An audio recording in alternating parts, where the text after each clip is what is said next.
This is Allegedly in Alberta, powered by Streamlabs Talk Studio with the Alberta Indigenous Alliance.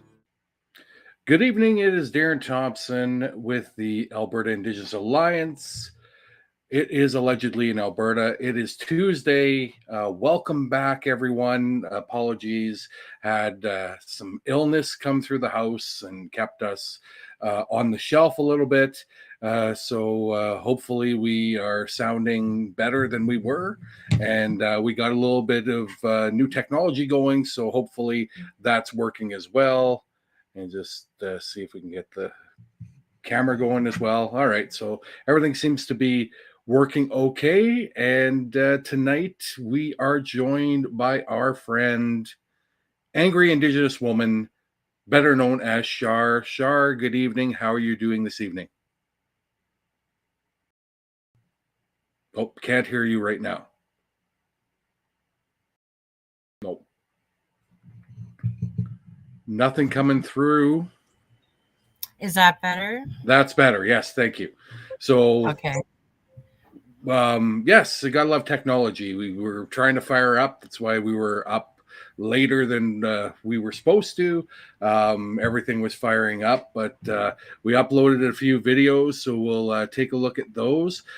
First thing, though, wanted to discuss, saw the post on socials today, and we put it as a question, excuse me, to the listeners. What are your feelings towards celebrity culture, and especially Indigenous celebrities, as there's been a vast amount of Indigenous celebrities in the news as of late. And I know what I feel about the celebrities. It is a very, very complex aspect. But Shar, you had a very good, very well thought out post, and would you mind sharing some of your thoughts? Well, I think it was the whole representation matters thing that really got to me. And, I understand, like, when we're living in that society and that's what our values encompass, and we're forced to have those values through policy and through hierarchy and through the way things have been made, right? So what does it mean to redefine that, and why are we just adapting to that standard instead of creating our own? Like, why is that the default for us? It doesn't make sense to me at the same time. And one of the things that really got me is I used to see a lot of, I still see them now and then. People will meet people who are well known and they're disappointed, and like they build them up in their heads that they'll be very welcoming or whatever. And honestly, they could be going through so many things. I'm not taking sides here, but the whole worship culture thing, like the build up, the disappointment, and then it's sad because they just really want kinship in the end. We want a circle, we want relationships, right, with people. We that's what it really is. And I don't know, there's something about that displacement, the glorification, and then seeing it in real, it's not the same, right? And then we build up these people on social media in our heads, and then we meet them and then they're mean to us. Like, that's not cool. Like, that's probably just them having an anxious day, even, like, for all we know. But the detachment, like, they didn't mean that. Maybe they called them, like, I don't want to blame people, but I don't want to, like, ignore that disconnect either, because that's so real. And were we meant to be like that? Like, back, like, we didn't have social media back then. And how do you adopt that? Like, do you keep that culture? Do you keep that hierarchy? Yeah. Like, what do you do with that? How do you evolve and make it so the disconnect isn't so, and not only for the people that are down here, but, in the comments I wrote about the people who are sold this lie. Yeah. Like they get sucked into content creation. I wrote another post about that. And how Meta and the social media, they have the words content creator, and then you start working on your medicine, your magic, whatever you do podcasts. I'm weaving and connecting dots and sharing that's my medicine, and we have our own ways of sharing our medicine, but they want to monetize it. They want to lock us in this loop of scarcity, this loop of manufacturing, this loop of scheduling, of constant pressure to put stuff out, to constantly pump things out. Where's the rest? Where's the community? Where's the kinship? Where's the connection? Like, it's just, you connect through us on this platform at this level, what we say with these people, with these policies, with this criteria for this funding, for this, it's nonstop. It's going, and it all goes back. You got to do it our way. You don't get to connect your way. And if you do truth and reconciliation. You make sure you acknowledge these people. We'll give you this budget. Make sure you include all these things. Right. And I don't blame leadership too for where they're at right now, but continuing to sit in it, not discuss it, not dissect it, not look at it, and not say, hey, this isn't right. We need to do something about this. That's the real problem. Like, you're not even willing to have a conversation about it. Like, we're not going to talk about it. Nobody really acknowledges it. We just keep cycling in through it, like it's all over the hierarchy, all from up down. And I think one of the biggest issues is that, especially from a celebrity piece, is if they're not affected negatively, other than like they have a bad day or they have a bad experience with a supposed fan that turned on them or made them feel uncomfortable or whatever, but financially, like you said, the scarcity, if they're not affected with the scarcity level, they don't see a reason to change. And when you've got, basically, we're not working for a system anymore. Like, we're not working for an audience, we're working for an algorithm. Yes. And I refuse to work for an algorithm. And that's why we don't have the thousands of subscribers like some of the other people do, because I don't want to do something that's going to affect the integrity of our content or of our guests. Or, like, when we say we have uncomfortable conversations in a comfortable environment, we don't want to be stuffy. We don't want, like, we're not building this to sell out. And that's what we see from others right now, especially in the content creation, is they either get burnt out and they aren't putting out good content, or they put out great content and a bigger company or a bigger celebrity or something wants that content to add to their brand, and then they sell out.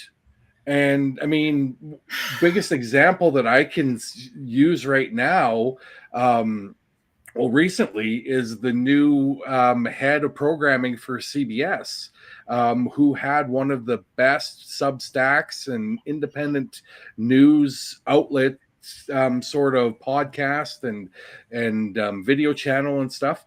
And they're now in mainstream media, and they're celebrating this. They're like, oh, we've partnered with Paramount, and Paramount is going to they've purchased us, and it's a great relationship. It's a great relationship for you because you don't care.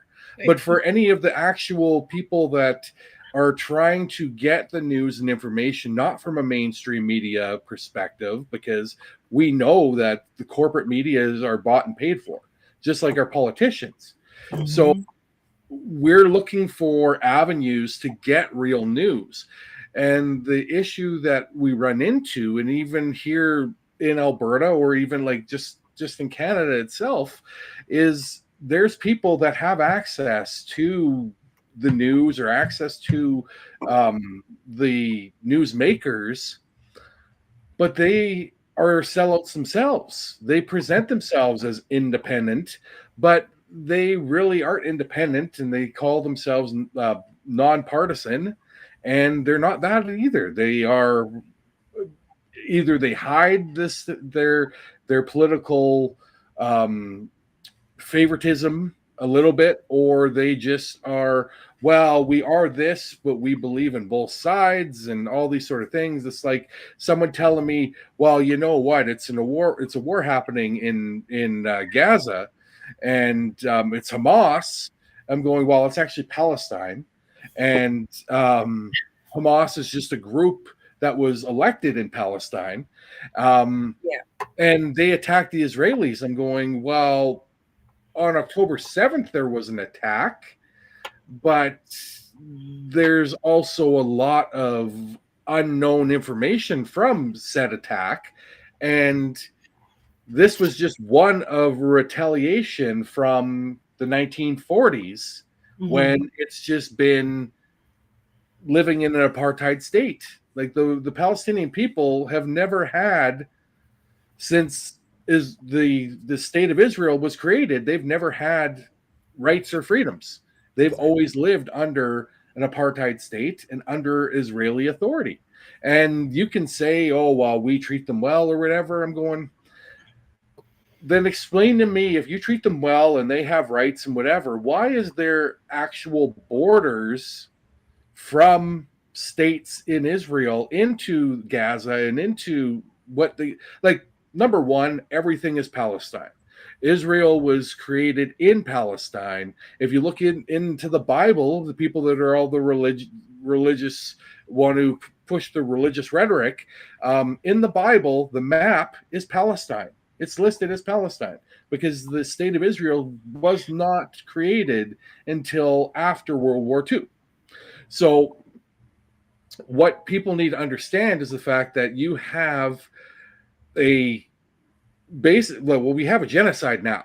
Like, we had an apartheid state, and now we have a absolute genocide and the murdering of Palestinian people. And the murders have been happening since the excuse to retaliate from October 7th.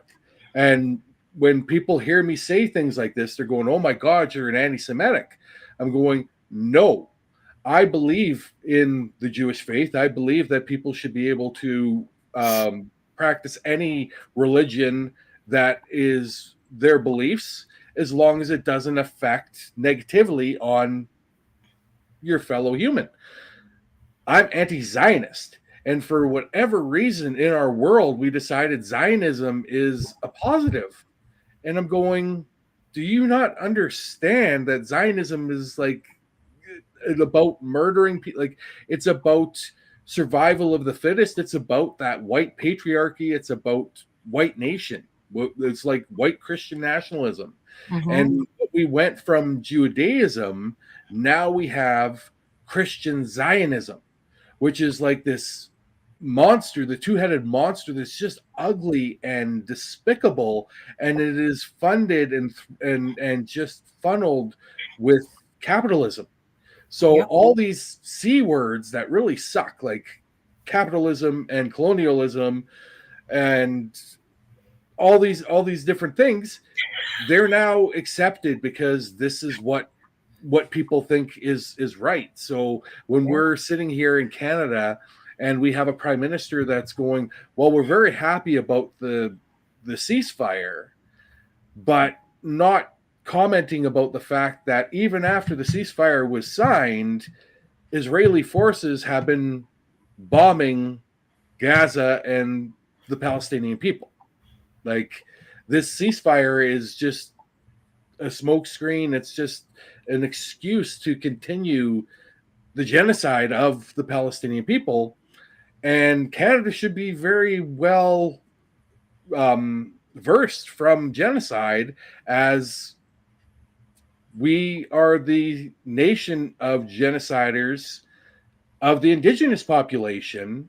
And we go into that as someone that is a residential school survivor and has understood this aspect of the colonialism. I don't have to tell you what's like this is the truth. But our viewers or listeners or anyone who's coming across this channel, you need to understand that both Shar and I are in our 40s, and we were in the schools where they taught us about the Pilgrims had very pleasant Thanksgiving dinners with the Indigenous people, and we all shared food and whatever. And they hid the fact that those same Pilgrims and those settlers from the colonial states of Europe actually infested the Indigenous population with blankets. Exactly. And that is, we don't have to say those words. They're right on the screen. You can read them. It is that is the this whole concept of Thanksgiving. So we had a family dinner. I made a ham. We made mashed potatoes. Wife and our child and the dog loved them, and that's it. Like, but we're not. It wasn't a celebration of thanks, other than being thankful that we have family to be together. Yeah. The whole concept of that, and then in the United States being Columbus Day. Oh God. They've lost a narrative, and even though we're learning, and I'm still learning, but every year I learn more about the horrors that have happened in the past, and not hiding from it. I just want to learn more of what the hell is the true history of our nation. And Right. even if it's horrible history, but at least it's the truth, and not the whitewashed history that we were taught. And looking here in Alberta, I don't know what the Saskatchewan is. I believe Alberta is the test nation to go through this. Curriculums are going more religious centric here in Alberta, and it's not. They say religious centric, but we know it's white Christianity that is the central purpose. Yeah. But as we've spoken on numerous times, Christianity is not what real Christianity is.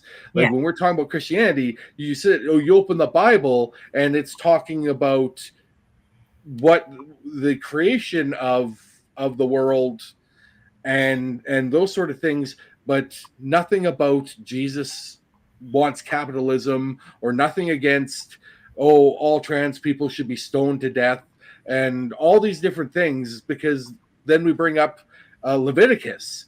And what we've learned is the Christians that promote Christianity as I'm a good white Christian, or I'm a good Canadian Christian, but I agree on Leviticus. I'm like, so you agree that people that commit adultery should be stoned to death? Okay. So explain to me how you're wearing a MAGA hat and supporting a adulterer and a rapist and all those different things if you believe in Leviticus, because you don't believe in Leviticus because you probably haven't even read the freaking book. And that's where we're going of the weaponization of Christianity. And what we want to talk about here is either whatever spirituality you have is fair, but it's de-weaponizing that Christianity, I think, is our first step in being able to have conversations. And why I say the Christianity, because that is back to the celebrity piece, the celebrity worship. What happened with Charlie Kirk? What was the big push to that? It was the push to Christianity, and it was God's will and God's way of doing these things. And I'm going, if you believe in God, do you believe God creates death and destruction? Like and God chooses people. I'm going, okay, there could be people that God has chosen, but explain to me how a guy who's never read the Bible, cannot quote a Bible verse to save his soul, is all worried about going into heaven now because he's close to death's door. In President 47, he was chosen by God, apparently, according to some book that someone wrote somewhere, that this is a guy who was chosen by God to lead. And I'm going, if we're looking at the real teachings of Christianity, which is the teachings of Jesus Christ, no, it totally contradicts to the Bible that they usually quote at you, saying, well, this verse was this, and it said, thou shalt not, whatever. And I'm going, but you can't pick and choose the verses to weaponize, right? You either believe in the whole book and understand that it's a book of stories of what was happening in that time, and from one person's perspective, not from, it wasn't a collaborative that wrote the Bible. It was like, we're looking at like a very limited amount of people, and then we look at how many times it's been redone and revised and looked at as what is the word? The describing of it, like it's interpretation, the different interpretations of the Bible, right? There's the original Bible, there's the King James Bible, all these different versions of the Bible. There's different interpretations. And so which one are you trying to use, saying that, no, thou shalt not be gay, and thou shalt not be queer, and thou shalt not do things that are against the government? I'm just trying to understand these things. So when we're having these conversations, we're talking from a spiritual side, right? It's not from a religious side. And you have very good insight in those spiritual connections, and I appreciate having you here to teach us more of how we can get through the day, how we don't feel we're being attacked from this book that people interpret differently. Yeah, absolutely. And it's always the messenger too. It's not just the book, right? The Bible's just a book. It's who's reading it. What are they interpreting? What is their message, and what's the doctrine behind them? Who are they with? You know, because each pastor has a church. They have a theology. They have a doctrine, right? They have what they absolutely believe and whatever, and the way it's framed for them. And this one has this one. This one has that one. That one has that. It's not united, but they'll respect one another, right? And they'll invite one another to speak sometimes. Sometimes they'll highlight and lift each other up.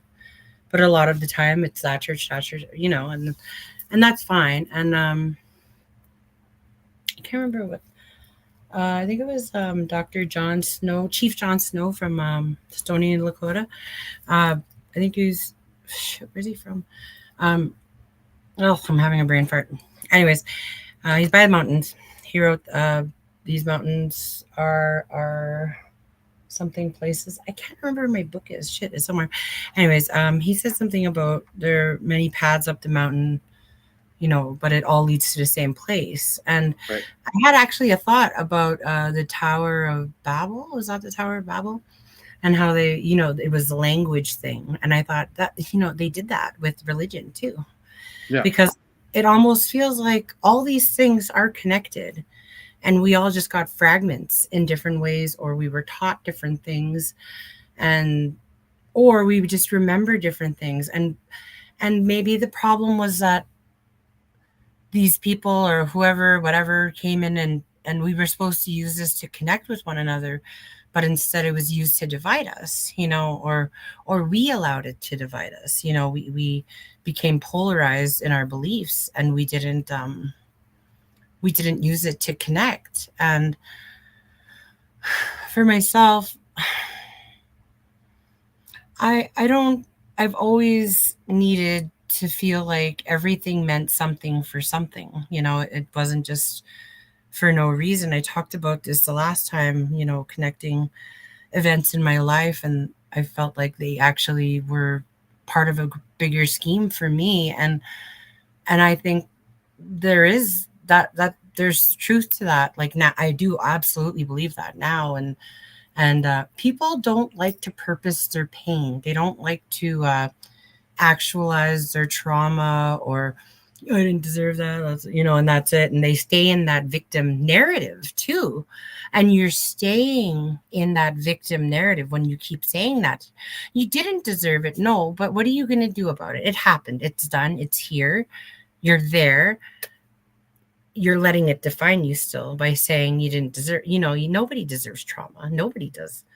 Like, tell me one person that deserves it, like, even if they were shitty, like, do they really deserve that? What happened to them to make them do that? Right? Like, Right. Come on. Like, I mean, there might be some people, but some people have really, really bad childhoods and dark pasts that made them really awful adults, like, I feel for them, but also accountability, right? Like, you can't just keep dodging, there's a lot of paths and avenues to look through here. And I don't think it's fair that people who've hurt others just get off on that and walk away and get to live like that, or I don't know, continue to act like that. It's so baffling to me. We all have pasts, right? And not all of us are accountable for them. Not all. 100%. Yeah, we're not aware of them. And coming back into faith and stuff, I've learned through different programming I've done and other things. And there was this other great program called Rise. And it's here in Saskatchewan, and they do it online too. They have 3 phases, and the first one I took, and we talked about, healing from you forgiving people, but not, you don't have to talk to these people to forgive them. And I think that's something that's really weaponized in our culture right now, is like, we have this expectation of forgiveness when you haven't changed your behavior. You haven't had a conversation with the person you hurt. You went through lawyers or something. Even you dodged and avoided and evaded accountability, built your own narrative and went off on that, and this person here is still hurting.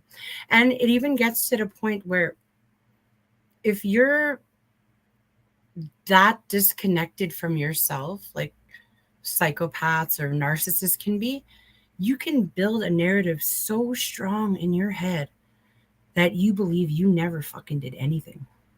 Right. And it'll be strong to the point where you could pass a lie detector test. But you'll see people over there falling apart over what you did. And people will convince themselves in their head throughout their life. They'll do this over and over, and they'll convince themselves that it didn't happen. And that one blew my fucking mind. I was like, holy shit. And I was like, how the fuck do we fix this when people are doing shit like that? Yeah, and that's there's people around who've seen it, who allowed it to happen. That's what kills me. And they avoid accountability too. Yeah. They get off too. And I'm like, what the fuck is going on? Well, and speaking of what the fuck is going on, there's no one covering a story that's happening right now. I just found out about it today, about a tsunami that happened on the west coast of Alaska.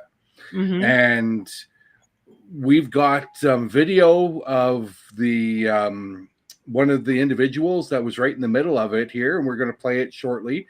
And I was fucking shocked, like the fact that we could hear every 5 minutes when that idiot and his U.S. congregation were going to be in Alaska for a meeting with fucking Russian President Putin. But Yeah. this happens. It's a tragedy. It's Indigenous people that are being affected, of course. And in the area that is happening, it is a rural area, so they can't just fucking drive out like most people are. Well, why don't you just escape? Because this is a rural area of Alaska that doesn't have roads or doesn't have good roads. So again, trigger warning for anyone watching, because this is very sad, but you need to watch it because not enough people are talking about this. Steam house.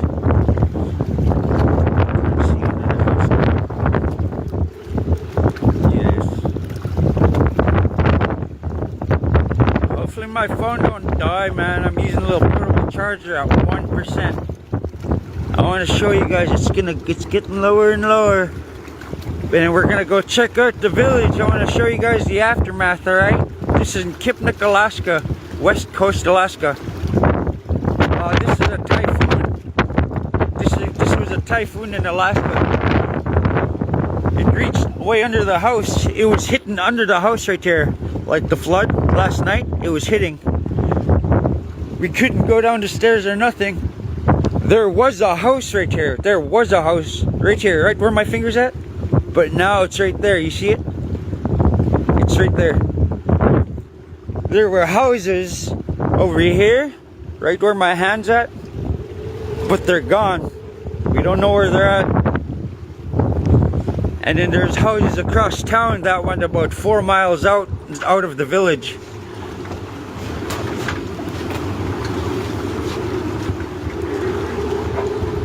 Yeah, thank you for sharing the live, guys. Thank you for sharing the live. I only have 1%, guys. I don't know if my phone's gonna die.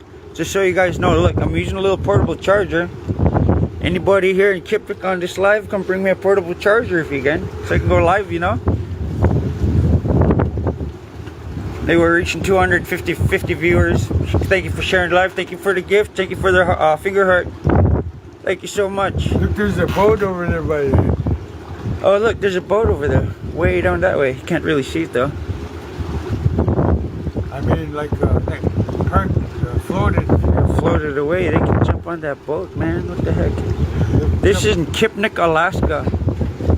This is West Coast, Alaska. Thank you for the rose. Thank you for the rose, guys.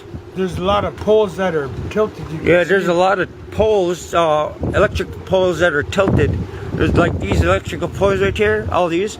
There's some of them that are tilted from the wind. Thank you for the lightning bolt, man. I really appreciate it, man. Thank you for the rose. Thank you for the rose. That with Chrissy. Thank you for the pumpkin. Really appreciate it. Yeah, I know it's pretty sad, man. I really hope everybody's okay. Best of luck to everybody, you know. Drifted like 3 miles away. Yeah, there's one house that went 3 miles out of the Kipnik because it floated away. Literally went across the river. Yeah, that's crazy, man. We were trying to help those guys that were right here. That house right there. When they were right here, we were trying to help them out. Oh, look. This is also in Kipnik right here. Look, this is across town on that side, so everybody's posting. Just so you guys know, this is happening everywhere. This is getting posted everywhere, right? There's a house. So there's a house floating on the river on the other side of town. This is in Kipnik, Alaska. Kipnik, Alaska, West Coast, Alaska. Motherfuck, my phone died. Huh? What an amazing person there. Like, fuck it. How many people would think that you're in the middle of tragedy and you're going to fucking live stream with 1% on your phone to show people like us, look at what's happening in Kipnik, Alaska. Like, number one, I wouldn't have known where the hell, because the furthest north I got to was the Northwest Territories when I was based up in High Level. So like I can say, oh, I've been up north and whatever. Yes, I've been up north, but not to Alaska. I've never been to Alaska. So knowing that, but knowing the terrain, knowing that from watching documentaries or watching movies, you know that fucking the road from BC to Alaska is long and treacherous, and then you're right on the water. Like this is It's all this water. is not. And I saw another, I don't know if it was a video or if it was photographs, but a family was there and there's water in their living room. And they said that their house spun 3 times from getting caught up in this typhoon. And when we think of Alaska, we think frozen, right? We don't think of rushing water or whatever, but I mean, I guess that would explain the Alaskan cruise lines and why there's cruises up there, because there's running water and it's just more learning. But it's Anchorage that people, or what the fair see, brain's not working, but Anchorage, bigger centers are what's known, not these smaller places. So this would be like, in comparison, like if people are wondering, if you've ever been to Vancouver Island, and on the other side, or either north coast of BC, where you're in like Prince Rupert, or where the Haida lands are, this is the same sort of thing, right? Like you're not, civilization is not close. So when shit happens, like you're losing power or whatever, you're going to be waiting a long time. So, but no one's covering this shit, right? They would rather cover some idiot in some fucking thing in the Middle East babbling on and pissing off every world leader than showing, like, they could just do what we just did. Fuck, the video is on Meta. You can just easily download it and upload it and whatever. Give credit to the individuals, excuse me, that filmed it. It's there. It's not like, but Meta's the only place I've seen this. I didn't see it on Twitter. I didn't see it on Blue Sky. Like, this is ridiculous that this shit is happening in our world and no one's covering it. It's definitely a choice, hey? Yeah. Yeah. It's like we know that there are hundreds of thousands, if not millions of people protesting in the streets of the United States every fucking weekend against the current president and its administration, and no media is covering it. None. They're covering the shit that happens in Portland there, where you have ICE and the National Guards in there with fucking frogs and people in costumes. Yeah. But they're not covering the shit that's happening in Chicago.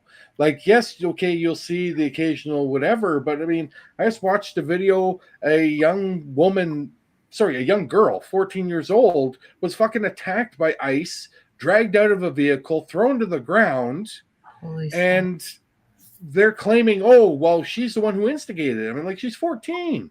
How did she instigate it? Because she was filming you fuckers doing the shit that you've been doing, and you don't want that shit getting out. Yeah.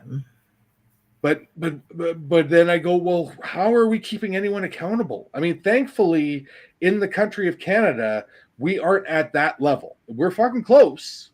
Like, don't get me wrong. Like, here in Alberta, they're fucking pushing hard for a provincial police force that is only going to be accountable to the government of Alberta and Danielle Smith, over top of the RCMP and over top of any sort of regulatory aspect. And no, I don't trust the RCMP, and I don't whatever, but I trust them 100,000 times more than I would trust fucking anything coming from Danielle Smith.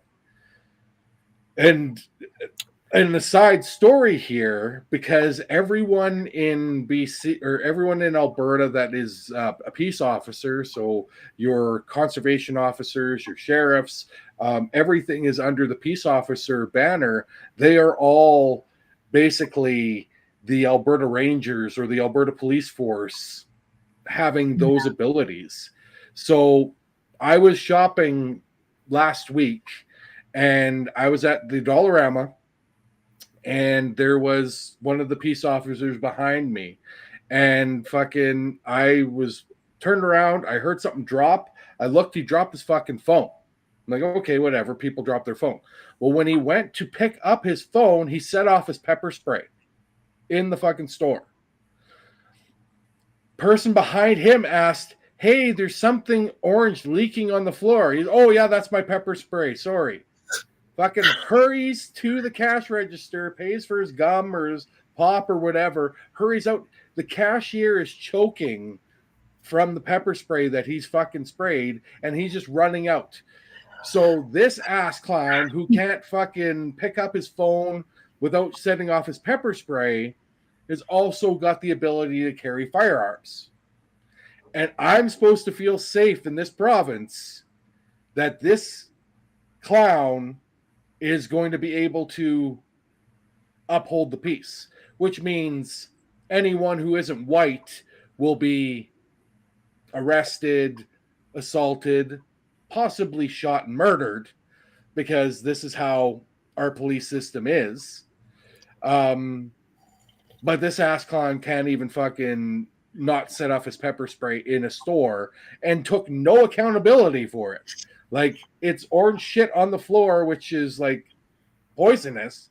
And he just, oh yeah, that's just pepper spray. I got to get out of here.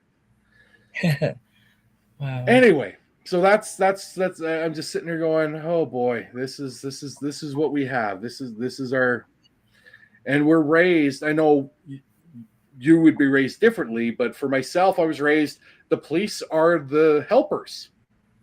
Like with Mr. Rogers, go find the helpers. Oh, well, we were taught the police were the helpers.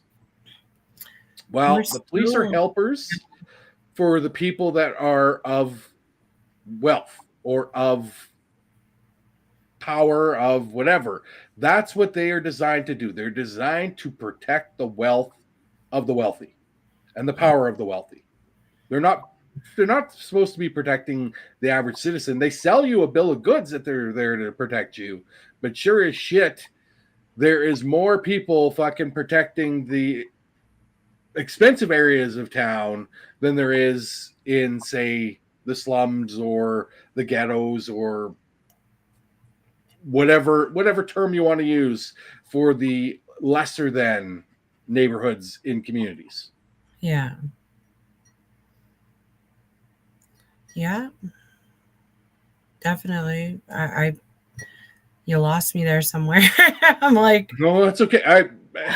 It's just please, I can't even go there. Like, I know. I mean, you know, I spent time in Saskatoon, and I hear you. You know what I hear? I hear tons of fear, and I totally get it. Like, this is new for you. Yeah. This is my life, right?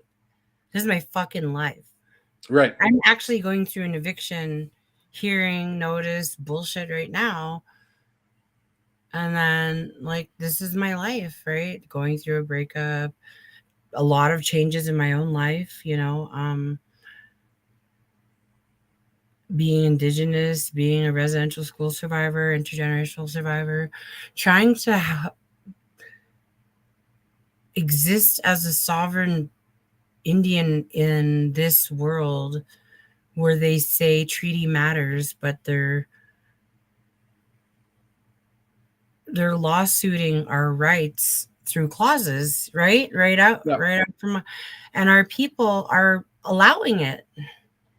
Our people, our leadership, they're all letting, like, we're just going downhill right alongside you. And the policing, like, we have that. They were at the little little wiener there when he was here. What was his name? Pierre Polivert. Oh, Pepe Le Pew. Yeah. Pepe was here. Yeah. And a couple months ago, we went to protest, and those motherfuckers were there. Those Saskatchewan police, whatever. Yep. Apparently, they're like retired cops, or they're former, or they had, like, they served with the city police or whatever, or RCMP. They have to be vets. That's the thing. They have to be like, they have to have time served, obviously, right? Because you got to know who you're loyal to, right? You can't just get. It's like being an FSIN chief. You know, you gotta You gotta either have experience there or they're pushing you in. I know people who got pushed in after dropping lawsuits. Yeah. But we don't talk about that. We just talk about, oh no, the opportunity opened up for him. But in my community, somebody dropped a lawsuit and all of a sudden they're at FSI and vice chief. But we never talk about that part. Well, We're supposed to be just grateful for mention them. one that always sent me fucking. So if anyone in Saskatchewan is listening, then you would know who John Gormley is from from fucking Rolco Radio. I grew up in Saskatchewan. I still listen to, because I have friends that work for CJME, so I listen to the Green Zone and whatever. Mm-hmm. But my friend, who's a black man, was a former Rough Rider, who's on the post-game show or whatever, does a fucking morning segment with the former chief of police of Saskatoon, Evan Bray, who took over John Gormley's spot. Oh, yeah. Okay. So the fact that no one's talking about the fact that we have a former cop as the voice of the people in Saskatchewan on one of the biggest news programs, and when they're not playing Bray, I should say, and they're not playing Gormley's past bullshit, they're playing Daniel Smith, or they're playing fucking Ben Mulrooney, or they're playing shit from Chorus Radio from out east or from here. Like, you're just being inundated by the patriarchy, by capitalism, by colonialism, but 100% it's pro-cop. So I feel for my friend, because he's a black man with a black family, but to keep the peace or whatever, he shows up on this fucking guy's show and does a segment to help promote his segment that's on the pregame show for the Rough Riders. So but it's just painful when I want to say, dude, how can you fucking, you're a black man from fucking Mississippi. How the fuck are you sitting there hanging out with cops? I just don't get it. And for all we know, that there was a contract or deal made for that, and he wasn't able to get out of it. You know, because and that's the thing. Like, it's on his shoulders. It's on like every fucking native in this fucking country. It's on our fucking shoulders to do reconciliation. Yeah. If we didn't bring that shit up, that shit would have never happened. You know, if we didn't talk about it, and that's not a problem. How? Like, and you know, my ex that I'm still living with said the other day, he said, you know, it's funny how you guys have to like fill out all these paperwork for your funding, for your, you know, for your whatever you guys want to get for all your programming, you know, whatever you're in, whether you're with my reserve, the FSIN, STC, all these places, anywhere, AFN, you gotta do that, and you gotta fill out all this paperwork, you gotta fill all this criteria to get that funding, and you do it year after year. They do it, the grants, everything. And the government cannot fulfill the 94 call to actions. Like, what the fuck is that? Year after year, we're filling this shit out. And you cannot, you can't check a couple box every year. You can't take one off. A couple months or something. Do we know what number we're at? Last time I checked, I think it was 7. Was it not like 7 or 8? Of the 94 that need to be addressed? I don't even know. And the 7 that they're doing are not important. I mean, they don't even really matter or something. Last time I checked, our federal government was still fucking suing Indigenous families, and especially kids, for fucking for funding that was received. And this is our government that's supposed to be about reconciliation. This is our government that's supposed to be for they can show up for a ceremony and be there and have the photo op, but they sure as shit can't show up when it is time to actually make amends for the horrible treatment of the Indigenous population throughout history. But we're supposed to just accept them because they're not as bad as who could be it, right? That's all I keep hearing is, you know what, Mark Carney's not a bad guy. But he's better than Polyev. I'm going, well, yeah, but my dog shits stuff in the backyard that's better than Polyev. That is not a big leap to be better than Polyev.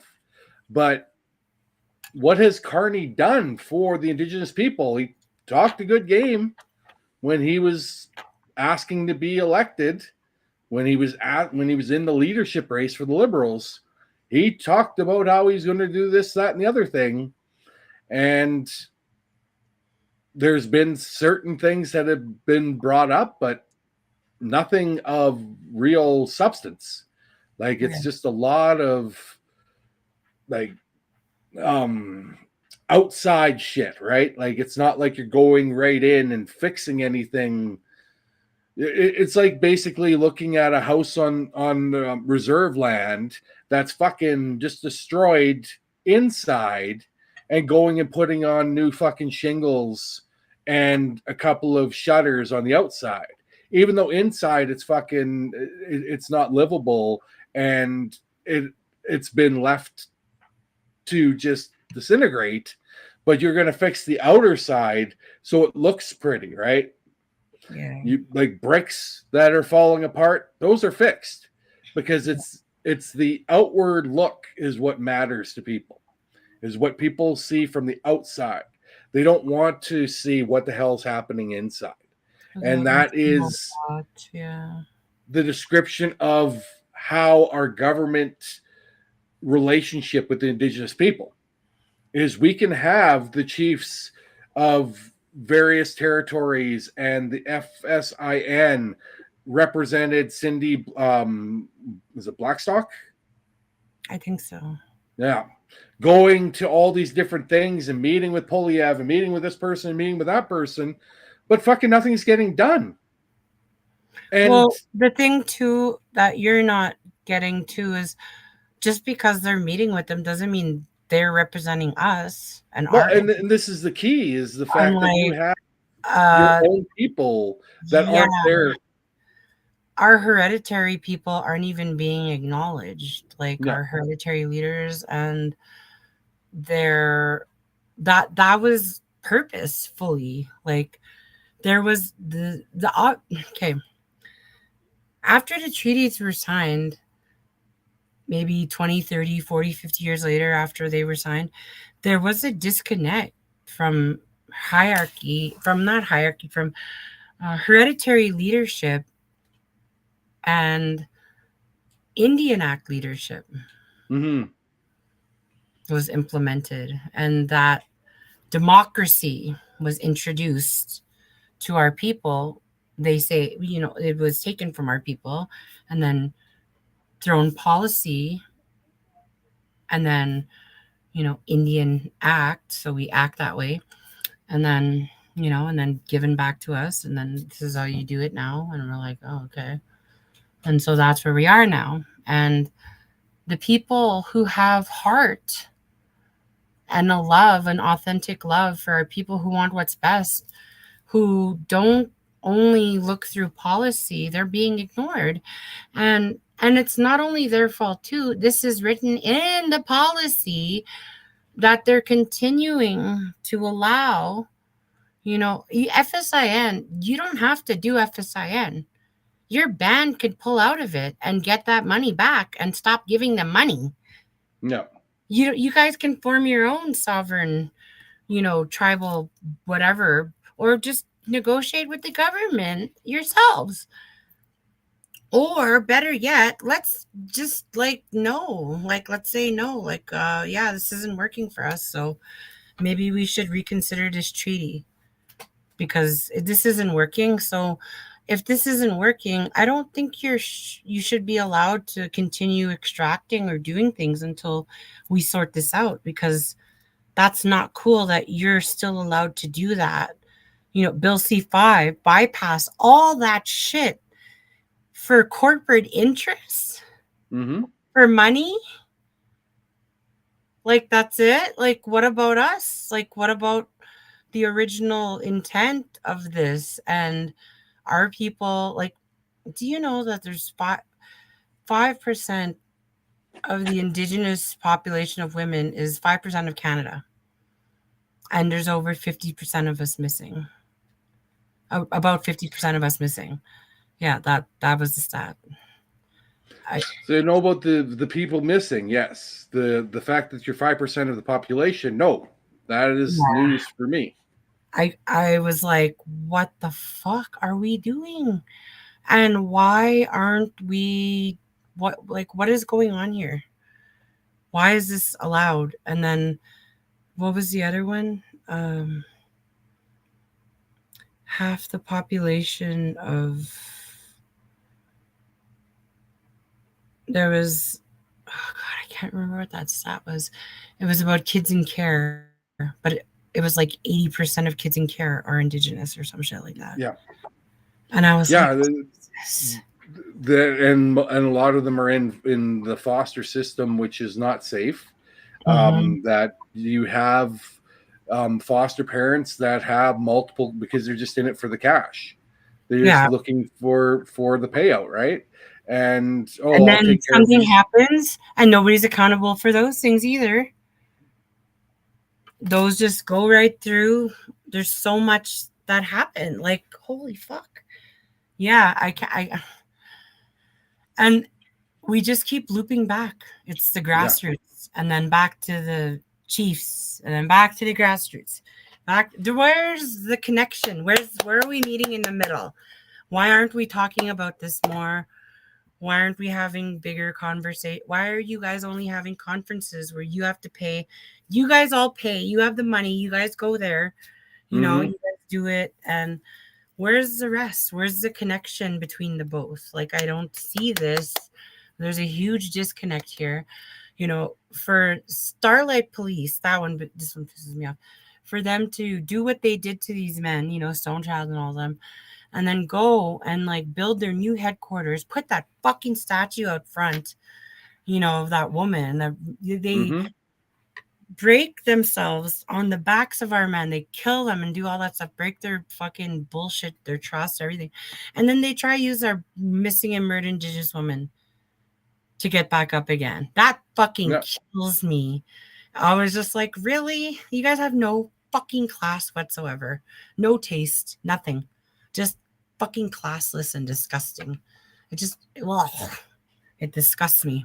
I don't know how, we had a powwow here, the Every Child Matters powwow a few weeks back.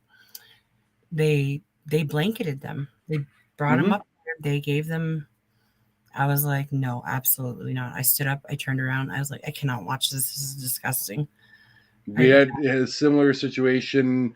John Wells, a well-known Indigenous rodeo personality here in Alberta, helped out with the kids with addiction and mental health, was murdered by Calgary police at the Heritage House Hotel in Calgary. They had ACERT go in and do the report, and they didn't come up with anything so far. They know that he was basically hogtied, that he was injected with something to calm him down. They left him unresponsive, and basically when they looked over, he was dead.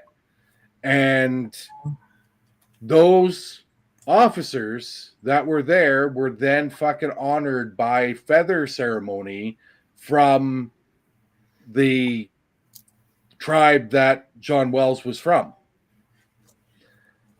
And they're posting this, and I'm just going, it makes no sense. It's just like there is no continuity, there's no accountability. It's just like, okay, well, it's almost like, okay, well, they didn't kill me, so they're not that bad.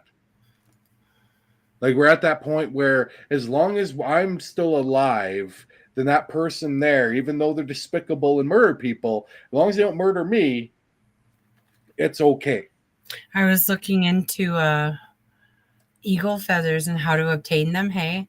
And you have to like apply and all this. There's like a process and everything. And I was looking at they fucking gave like the RCMP. They gave them tons of feathers all over. I think it was Saskatchewan, Alberta, and Manitoba, and they gave them to them to offer smudging in their detachments for whatever reason. Maybe people who ask for it. I don't even know if they make them aware that they could ask for it. And to have them go out into the community, find somebody to beat it, then have a ceremony. Like, there was a whole process behind getting this feather so they could build community for the detachment. There's to get the feather, and then there's the ceremony. They get it beaded, and then they have the ceremony with it. So there's like 3 things right there. And then they'll have like some sort of article. So there's 4 things, like, and then they bridge a little, oh, look, we're good. We help, we offer you guys smudging, like all this genocide, and you get to smudge after we arrest you. You're so lucky. If you survive the arrest, then you can come and smudge with us. It's beaded too. If they even offer, like, you might not even get it. It might just be sitting there on display for all we know. You don't know. I don't go to jail, so I We're still a small program, so we don't have to worry about our doors being kicked in for what we're doing right now. Yeah, well, we're doing the best we can. Like, come on. Like, I wonder if they get a tax write-off for that in any way. Like, the party, the food, the blankets they get for doing it, whatever. Yeah. Like, is that all written off? Did the blankets that they got, do those get written off? Like, does anything get written off? What is getting written off here? Did everything gets written off. Did it come with the reconciliation funding? Like, okay, you got to honor some people here. Make sure it's reconciliatory, do we write off? I want to know these questions. Let me see the paperwork. Well, that's another story, because how much of that paperwork has been shredded and disposed of. This isn't even right. Like, we know there's people out there who know how to manipulate that, right? Like, they know how to. There's words. There's special words you can use. You can say it in the right way. You reframe it. I've seen that on articles and news articles. There's one that the city of Saskatchewan put out, and they're trying to introduce a homeless initiative now. They're going to have a new shelter or new residences up for low-income people. And the way they worded everything, you could just tell, like, it's all shady. Like, well, we got these budgets to discuss. And they put out 3 numbers, and then they put out 3 options, and they put out all these different, like, and then they say things like, in the budget, or like, I don't know, the way they said it, it was like, you knew taxpayers were covering this, by the way they framed it. But they didn't say, that they were going to pay for it. They just said it in this roundabout way. And then a couple of days before they put that article out, they put out all these stats about homelessness and Indigenous people and who's all on street. And it was like 82% are Indian residential school survivors, or 82% are Indigenous, 80% are Indigenous residential school survivors. No. And I was like, okay, whoa. And I was like, that's helpful. And then I went and looked at it again. I'm like, oh, wait, no, that's not helpful. Not when you're in a place where there's NIMBYs all over the fucking place. And, I live in that area. I live in Parkridge and Fairlight and Saskatoon. And that's all we hear. We just bitching. They have to sleep outside at night, and they're still bitching about them, and yeah, I understand there's things that happen, but also that happened to the same people that live in Alphabet City. What were you doing for them? You only care when it happens to you. It's the double standard. And I'm not saying it's okay, but we got to do something here. Like, these band-aid solutions aren't working. Shelter's great, but like we need more. And how can we have like we need to keep working up these hierarchies? That's what it is. We're just a hierarchy forevermore. Like nobody has the right to free housing ever. Exactly. Like why is that radical? I don't get it. I don't understand why housing is radical. Why can't housing be sovereign? Why can't we move and migrate? Why can't we do things? Why can't we share the load too? Yeah. Why can't we learn The to as free people the move around? whole concept of borders, right? That Yeah. was a colonial ideal. Was not. I mean, the Indigenous people would go from coast to coast, like wherever the buffalo were roaming, wherever the wildlife were. You had your hunting, you had your fishing, you had your sustenance, right? Yeah. And so that's where people would travel. Yeah. And then you have the greedy white man that would go and kill all the buffalo and poison the waters and make sure that no one went anywhere. And then they say, oh, well, you've got your land. And it's this little fucking postage stamp outside of a city center that is got its own like very limited access to facilities or amenities, unless you have the amenities right in the reserve itself. You still have to drive and have access to a vehicle or whatever to get to a town, to be able to purchase your groceries and all those other sort of things. And then it comes back to that whole thing of, well, who gets access to the land, right?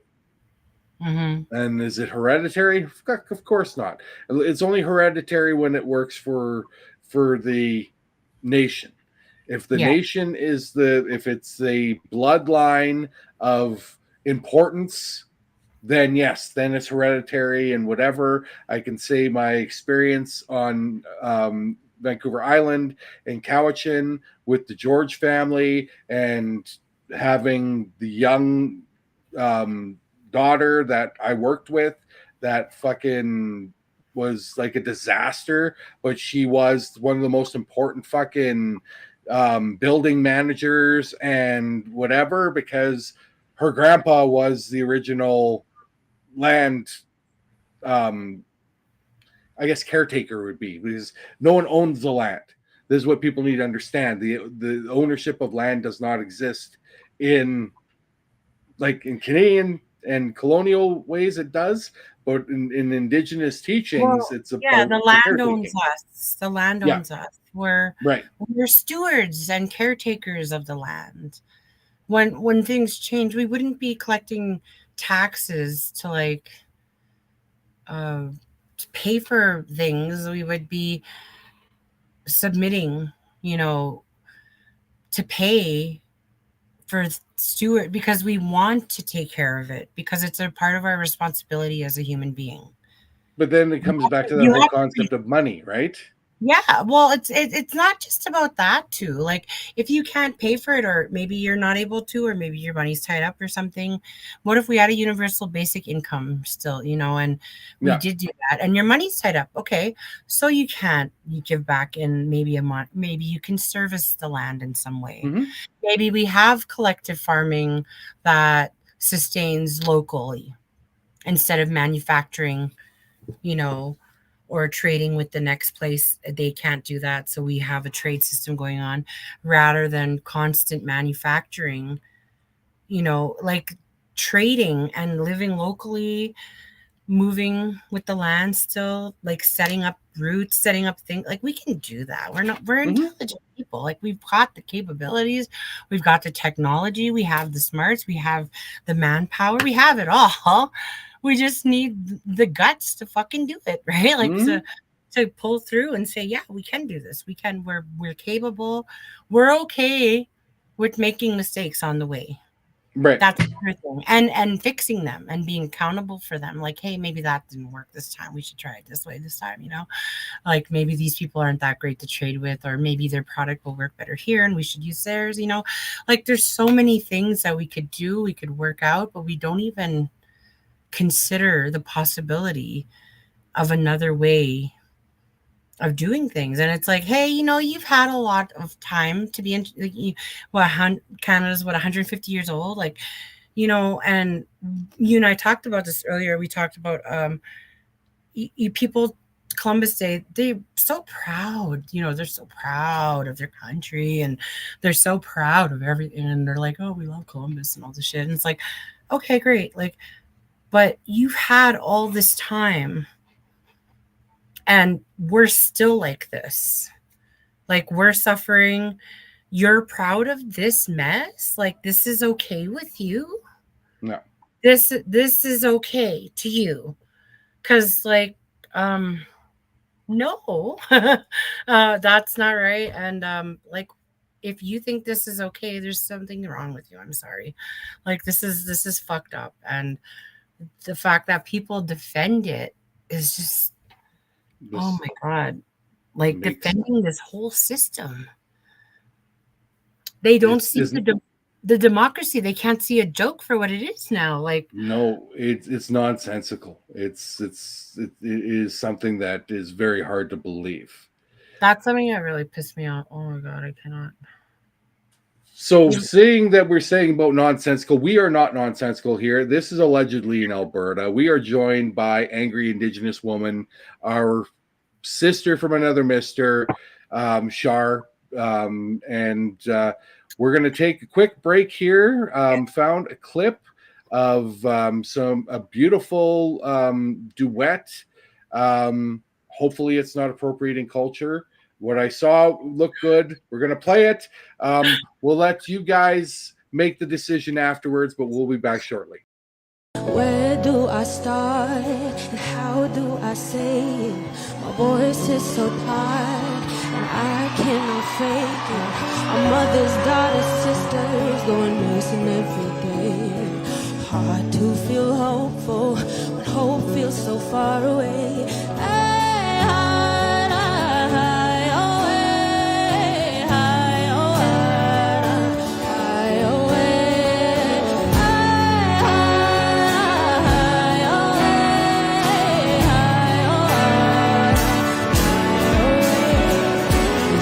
Take my youth away, so mom will never quit. As long as I wake up today, you can't take my youth away. You can't take my youth away, so mom will never quit. No, as long as I wake, sing it out now. You can't take my youth. Here we go.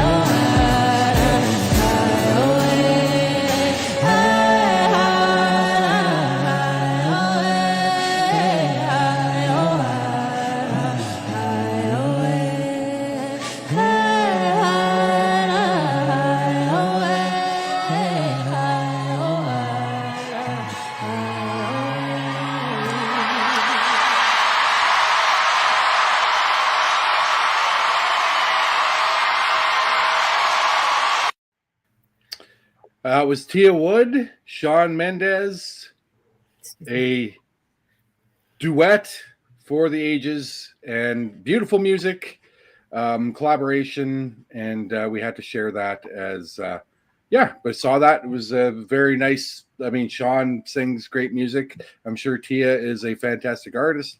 You put them together, and it was magic. Some infusion. Sorry, my cat is acting crazy. No, that's okay. I don't know. He might want to go, but we'll see. Anyways, yeah. Some modern infusion, hey? It's nice. It's different. So we are at about 1 hour, 15 minutes. So we'll shut her down shortly because there's two of us and let you get some rest. I noticed you were wearing a red shirt. Yeah. I am. That is a beautiful shirt. It is unsettled, ungovernable, unbought, and you can buy your own at abpoly.ca. You support the show, you support Shar and their work, as well as there's a hoodie available as well. We try and make it as comfortable as possible using good quality products.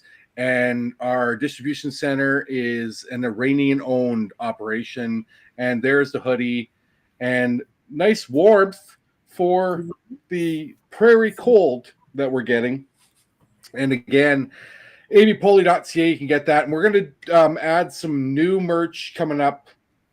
If you see the new logo there, Sovereignty in Saskatchewan, and I say it like people from Ontario, it's Sovereignty in Saskatchewan. As you can tell that I'm originally from Saskatchewan. I know how to say the name. I don't say Saskatchewan, or there's no Wan. It's actually Win. So people need to learn how to. I don't even know. I say Sask. Yeah, just say Saskatchewan. Like, you guys say the whole thing. I'm like Sask. Like what? But it's like when people ask about, like here in Alberta, it's funny because when I was in radio, I got nailed all the time because I always called it Calgary, and it's actually Calgary, and Edmonton, right? So I was always Edmonton, and I would never get the Moncton. I always the Ed wouldn't go through, so it'd be the Edmonton Oilers, and it's like no, it's the Edmonton Oilers, right? So you have to have that D in there. So Saskatchewan is how I've been pronouncing it my entire life, which is almost 50 years.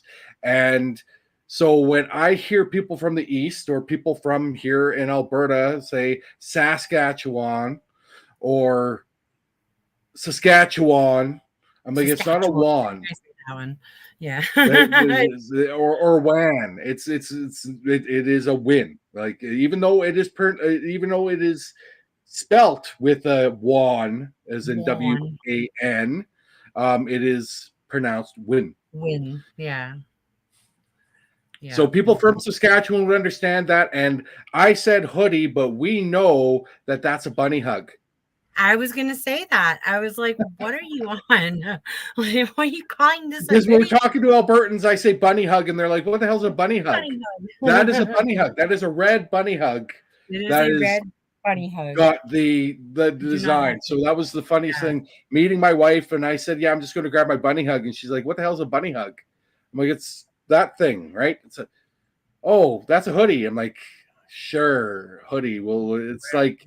Beanie. Even up north, we call skidoo. We call them skidoos. That's what we call them. Skidoos. They're all skidoos. They are all skidoos. No, they're not snowmobiles. They're skidoos.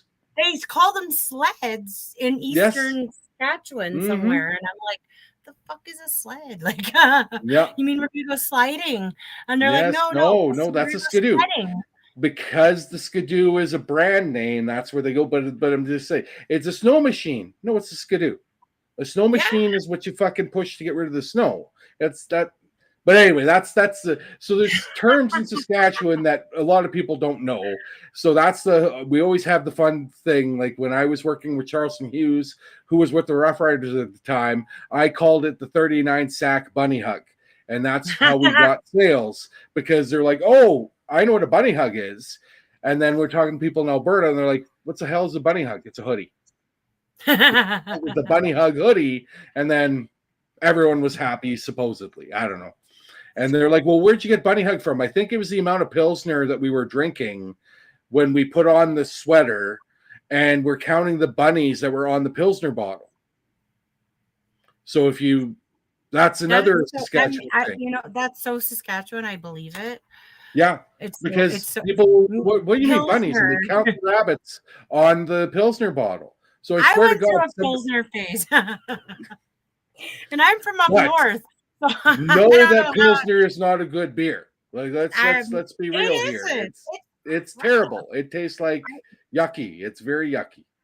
Yeah, it's not the worst though. I'll tell you, the worst beer I ever had in Saskatchewan was Rider Pride beer made by Great Western. Oh God! It was so bad it came in a 2-liter plastic bottle. Oh God, 2 liters. Imagine how gross that would be from how flat it would be at a party, right? You're sitting Plastic. there and it's flat and it's gross and yeah, just most disgusting thing. Like Here Lucky you go, Lager had baby. nothing on it. The No Name beer had nothing on. Like this stuff was just awful, and but it was cheap. So of course, when you're a young kid in Saskatchewan, you're going to buy something cheap. And You're gonna make mead. Oh fuck. yes. So anyway, there's the conversation about my past in Saskatchewan, about the drinking and whatever. And if people want to know, am I truly from Regina? Well, let's just say my work experience program from high school was at the Plains Motor Hotel and Good Time Charlie's. That was my work experience. So if people, I think the Plains was torn down. If I'm correct, I don't think it's up anymore. But if the pat's torn down, it's torn down. that was the experience. Yeah. And when I worked there, the lounge was the bank lounge. And why it was called the bank, because it was the original CIBC that was on the corner of Victoria and what the hell's the other? Where's the other road going? Anyway, the Plains Hotel was like in the fucking 70s or whatever. There was a barber shop in the basement where the restaurant was, and that ended up becoming the kitchen manager's office. But the lounge was actually the bank, and they actually had the safe was behind the bar that they could still. It was still a working safe, so working vault. Just a little bit of history for Saskatchewan people. I don't know. I like how they repurpose those buildings. Yes. But yeah, that one is torn down. A lot of things have been torn down. I mean, it was very shocked to my system when my first trip to Saskatchewan was into Mosaic Stadium. I've never been there. I was only at Taylor Field when that place was a dump. But yeah, Mosaic Stadium is a beautiful facility. But I don't know why the hell you wouldn't put a roof on it. Yeah, that was a choice. More things. And I still don't understand how you can have the Brandt Center, or aka the Agrodome, right across from, like when I was growing up, that where they host the riders pregame pep rally or whatever. That was Confederation Park, which was in the Buffalo Days exhibition. And then right next to it was the parking lot for the Agrodome where the Regina Pats play, which is now the Brandt Center. I don't know how the hell you can have a concert there the same time as the Rider game when you've taken away all the fucking parking. Like there used to be parking beside the Lawson and all these different places where you could park, and now I don't get it. I don't know how you can have that many events with that limited parking. So they're trying to do that here, aren't they? They're trying to build a I think they're trying to build a football stadium. There's always been rumors they've tried to get a second team in Saskatchewan. I thought it was an arena. I thought it was an arena. They're trying to build. Oh, they're going to build. I guess it's what is it? Credit Union Place or something? Used to be Saskatchewan Place years ago. Saskatchewan Place, yeah. So it's like Credit Union Place or something. It's old now. I mean, let's be real. Like it was built in the 1980s. It is. It's really old. It is really old. So building a new stadium or new arena would make sense. And I mean, looking at the attendance, I think the Blades got like 10,000 fans or something their last game, one of the last games. So junior hockey is still. I don't mind the idea. It's just like where they're putting it is kind of stupid because it's just. Is it not the same area? Or No, they're trying to put it in the center of the city. Oh no, that's a bad idea. That's everybody thinks it's a bad idea except them. They don't think it's a bad idea. I don't know if they're actually still going through with it, though. I haven't heard anything on it. To be honest, I haven't been looking on their bullshit lately because it's so sanitized to be palatable or scrubbed down so we don't question things or we're not allowed to. right? And we can't say anything, and then we're the bad guys, and they're trying. So, we're not allowed to say anything, and you're branded an enemy. If people get associated with you, it's just, it's just a tumbling block. Even people who are like, they have the education, they have the smarts, they have the credentials, all the stuff to make the change, they can't associate with you because then they won't get work. Right. That's the polar. You can't even be with your own people now. You can't. The grassroots and the professionals are they're being kept disconnected. Yeah. On purpose, because if you're seen with these people, if you bridge that gap, then you're branding yourself, an enemy of Canada, the crown, the white people, the policies, the procedures. How can you fight? Like, even I've been thinking about this legally from a standpoint, like myself, like even to go into this whole thing with the companies and everything, like if I took a treaty stance, what does that mean for a lawyer? Like, how can you defend treaty through their policies?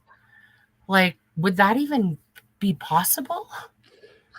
Well, and then you would need an Indigenous lawyer. Like, you need a lawyer that is like an expert or has expertise in treaty rights and cases like that. But then, like, it's precedent, right? Like, but then it's not. Yeah, it would set precedent for the future. That's the thing, because you guys don't respect it. Like the government keeps writing these clauses to get out of future fiduciary obligations, so they don't have to, fulfill these things, and eventually they'll age out hereditary, like the children, the descendants, they'll age out of it, right? Like, it won't. And then what? Then wait, does that mean the treaty, we got to renegotiate, or what? Are you trying to stop the treaty? Are you trying to end it and just make us Canadian? Is that what you're doing? Because we need a clear path here. Like, is this white paper 2.0? That's what I want to know. What's going on here on the bigger level? I know in Alberta they're trying to do that. Are we being turned into municipalities? I need to know this, like, flat line. Like, you need to, because you're Bill C5, you're all this bullshit. You're not saying it. Say the thing. Say that's what we're doing, so we can fight back. You don't want to say it because you don't want us to fight back, because maybe we have a case. Right. So you're going to slap policy after policy after policy. So we're frozen and we can't do anything about it. And that's not cool. Not cool at all. Not cool. And I'm fed up. Like,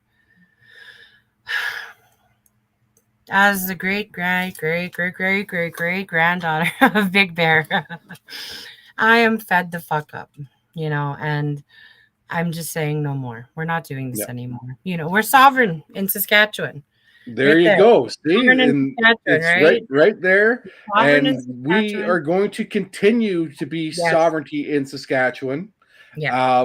That will be, so this is our first conversation under the Sovereignty in Saskatchewan banner. We'll do more of these conversations. We'll have other people join us. But it's about what is sovereignty in Saskatchewan? That's the key, right? Yeah. And right now, it's a word. It's a name. It is the hereditary rights of you and your people. But in society currently, it is just like a name of a podcast or a name of a show. And not only that, like, I don't want this just to be, we're all sovereign people. Yeah. At the end of the day. And even your sovereignty is not being respected. And that's, they're not gonna bridge that gap. They're not gonna fix it between us. We were waiting. They gave us reconciliation. They won't do all the calls. There's always a delay. There's always a problem.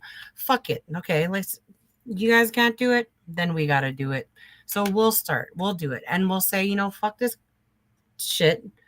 Let's figure it out ourselves and build from there. Right? Let's redefine these things and bring you guys over to us and make you sovereign people too. The Métis are sovereign people, the treaty holders are sovereign people. And so let's redefine a country built on sovereignty now. And how do we do that? What does that look like? Well, let's talk about it. What does that look like? Because right now it's not okay. No, and we had that discussion. We'll have further discussions in regards to a universal basic income or a universal working income. And when I say a working income, is a fact that anyone who does any work in the system gets paid. So if you are a homemaker, if you are work from home, if you are disabled, whatever you do to keep yourself alive, that is work. And instead of exploiting labor, we actually compensate the labor, and we provide opportunity for those. It's not just nepotism. It's not just popularity. It's if something needs to be done in a community, everyone has an opportunity to help, as opposed to we're going to pay this particular firm to do all the work and they collect all the money, where it's like everyone gets their basic needs met.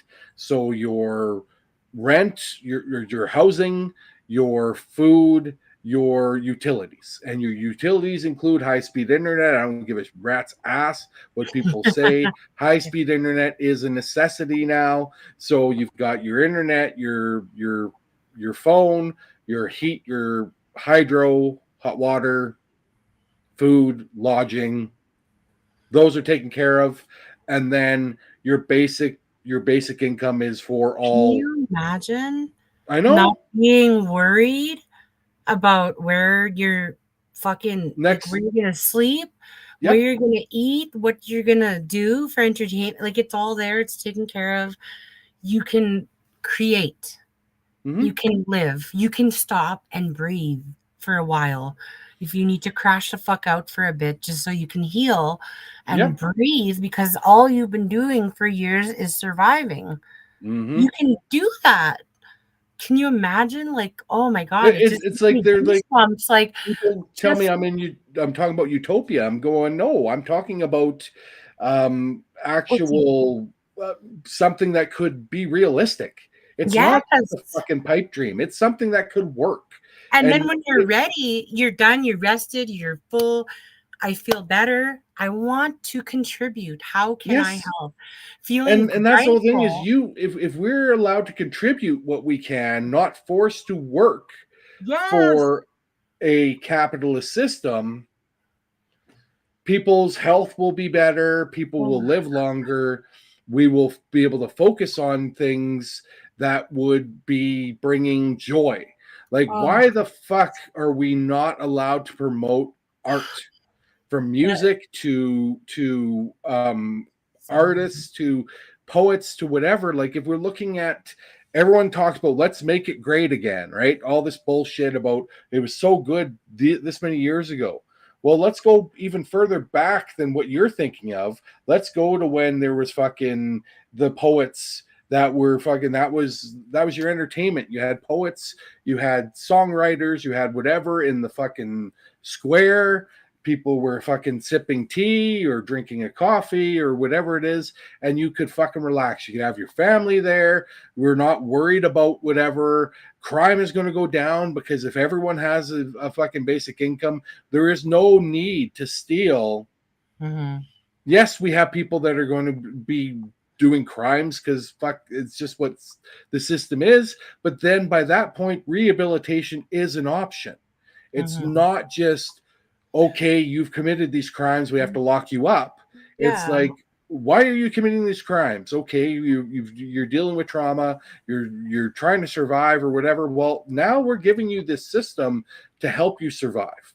So what else can the society provide you to help you live better, as Yeah. opposed to When you let's remove lock you up? scarcity, the game changes. Yep. Because then you can rest, and then once you're rested, what are you capable of as a human? Well, and the argument there, and I'm going to put out the design tomorrow because fucking old Pepe Le Pew was there talking about how it was Nazi socialism. And I'm going, no, dude, Nazi fascism is not socialism, because everyone uses socialism as a fucking scare tactic. Socialism is not communism. Socialism is based on the power goes to the people.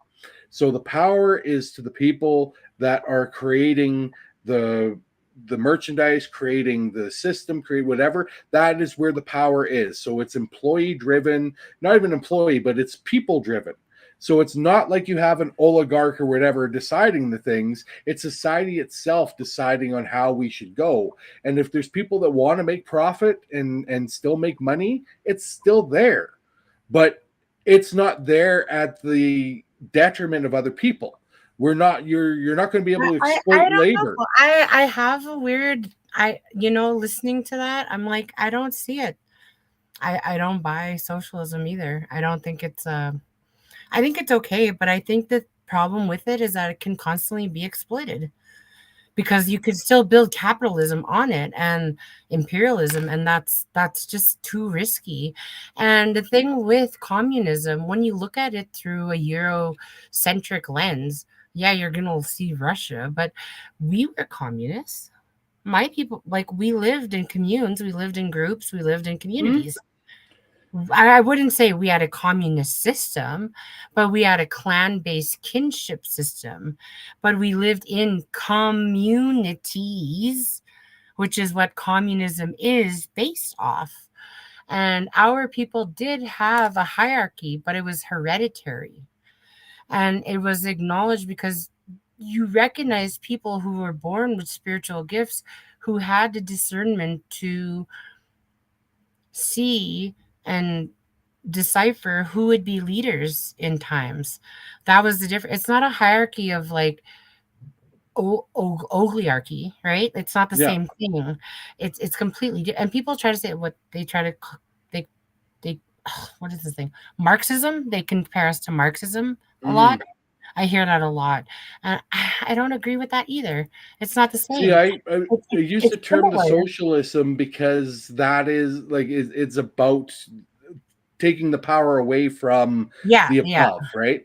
And I agree with the communism piece, but it's the fact that we have to get people to understand a different system before we can shift to something stronger. Needing to define and put yourself identity like that, that's so restrictive, though, is the problem too. And I think it's like we need to redefine everything and find a different system that works, because honestly, Indigenous kinship systems do work way better than not. They do work really well. When they had a chance to thrive, they worked really great together. But we had women who were 5D. They were living in their divinity. They were living in their divine feminine. And then we had men who were in 4D, who were living in 3D, 4D. They weren't actualizing into the divine masculines. They didn't have the same discernment and level of spirituality that these women had. That's why our matriarchs were so glorified like that. They were so, because they were very holy, very spiritual women who were very in tune, like they were very like held in high regard and everything. This current sphere, we're not just going to be bringing back the matriarchy. We're rebirthing toxic we're taking that, no, this is not okay. This toxic patriarchy here, this colonialism, this whiteness, it's not okay. It's a part of this toxic patriarchy. We're taking that, we're fucking that up. We're saying, no, we want divine masculine men. Sorry, you're not allowed to come ahead the way you are. Toxic patriarchy is out. We want divine masculines for our divine feminines, because we are going to live in a collective better future. Gary, I know this. I know this. I don't know how I know this. As an Indigenous woman, as a self-proclaimed matriarch, yes, I'm proclaiming myself that. I know this for a fact. And we need our men to rise up and believe in themselves and heal themselves. And believe you have that capability in you to do it, because we need you to rise up and lead us and help alongside us, with all that, because whatever your divinity is, it doesn't matter what you believe in. Like I don't want to, your faith is your faith, and I said earlier, there's many paths up the mountain. Don't get stuck in something. One of my friends used to say, like, do what you like and leave the rest. It's an old AA saying, all this. Take what you like and leave the rest. You don't have to take all these things. If that part of the Bible bothers you, don't read that part. And that thing about, the gay thing in the Bible, I actually heard that's not, they switched that. Mhm. That's actually supposed to be about pedophilia. Yes. Which Yeah, it's not. we clearly don't have any sort of accountability on that. Like, if we're looking at what the hell's being protected right now, and Yes. if anyone is listening, release the Epstein list. Like, Because- let's fucking go. Because what does that do? That fucks you up for life, keeps you in Yep. trauma, keeps you locked in, keeps you in a pin of scarcity cycling. It keeps you, in poverty, keeps you locked down, keeps you sick, keeps you inflamed, keeps you all this shit. And then you're stuck working, trying to figure it out, trying to be the best self, do all this while you're navigating capitalism, trying to live as a fucking Indian, trying to live like a white person, trying to do the grassroots and to help these people over here, it's exhausting. It's Mhm. exhausting being an Indian now. I can't imagine trying to be a white person, trying to navigate all this shit. I'm not a bad white person, like I'm trying, I've just given up on that. When people say white people are bad, it's like, we have a friend that's dealing with the fucking relationship, trying to separate from their husband and whatever, and they're like, oh, white men are shit. And I told my wife, I said, tell her, yes, I agree. Tell her I say white men are shit. Yeah. And they're like, well, no, it's nothing to do with me. Like, this whole thing of not all men or not all white men, it doesn't fucking matter. That's just a cop out, right? So if you say the white patriarchy and white leadership are shit, and white men for the most part are shit because they've been groomed to be shit from the system, then we can actually have a conversation of how do we not be shit anymore, right? That's the thing, is it's the admittance of being a shitty person, and then making yourself the ability to rebuild. And exactly. so it if you're is that easy, like I haven't been that great. Like, how can I fix this? Oh my God, let's have a conversation. Like, let's talk about this. Like, but that's the thing, is instead of fucking looking at something going, well, no, it's not me, I'm a good guy, like, what I've learned in my experiences is anyone who says, you know what, I'm good, most likely you're shit. Because someone who's good doesn't have to say they're good, they just show that they're good. Yeah. If you're doing things for clout, or you're doing things for a visual perception, ultimately you're not doing it for good. You're doing it for what you want. And but I will say this, okay, that you're right on that, like the ego pride stuff, right? And looking good, the perception, right? Yeah. But that's been written into policy too. Yes. That's a part of the funding. You have to play that part to be a part of the system. And we don't talk, FSIN, and you heard what happened, right? With the 34 million. Mm-hmm. Okay. And then they put us there. They put us in that position. They give us all these policies to get the money to run this corporation. You have to do this, blah, blah, blah, blah. We have to run it like they run their governments, right? And then, they infiltrate us, and then they teach us how to play the politician game. So we start adopting their ways, acting like they're and then we start doing that to our people and blah blah. Okay, you're set up to fail. You're called sovereign, and then you're set up to fail. And then you let that little freak Ramona run around doing her fucking bullshit, Queen Dildo or whatever. And he goes and does her shit. And look, sovereignty doesn't work. FSIN tried it. Queen Ramona tried it. Like, fuck. You set them up. That's not sovereignty. That's just another fucking form of authoritarianism, just under a different banner. You let her run around and do what she did. Like, you set them up, you let her run around, and now you're like, look, sovereignty doesn't work. You didn't even give us a chance to do it on our terms, our way, with our resources, on our land, with our fucking treaty. But it's the same thing when it comes to the freedom fighters, right? And the fucking January 6th and all this shit. Oh, we have to increase security because these people were unhinged and whatever. I'm going, but you egged them on. Like, you're the one who fucking started this shit. And if you didn't start it, you were ones that just fucking go, oh, someone needs to do something about this. Well, what about you? You're the fucking prime minister. What the fuck are you doing? Oh, I don't want to get involved. Okay, well, let's go to the king. Hey, Chuck, what are you doing?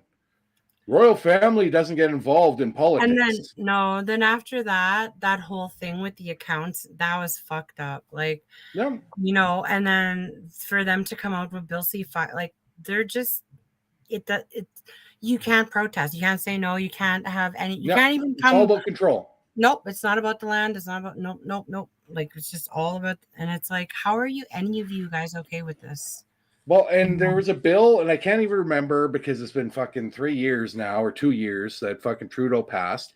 And it was a bill to basically criminalize extremist behavior. So, but what people didn't fucking, no one spoke out enough about it, is the fact that they fucking compared extreme right to extreme left. And they said anything that was anti-government was considered extremist behavior.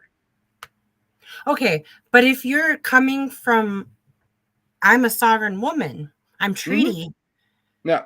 Okay, so how am I anti-government if I'm treaty first before I'm Canadian? The treaty, that I don't get it. See, this is the thing: is Indigenous sovereignty should supersede separatism and should supersede the Canadian law. However, in our system, what we've learned is the colonial capitalism is how things are run. Mm-hmm. Right now.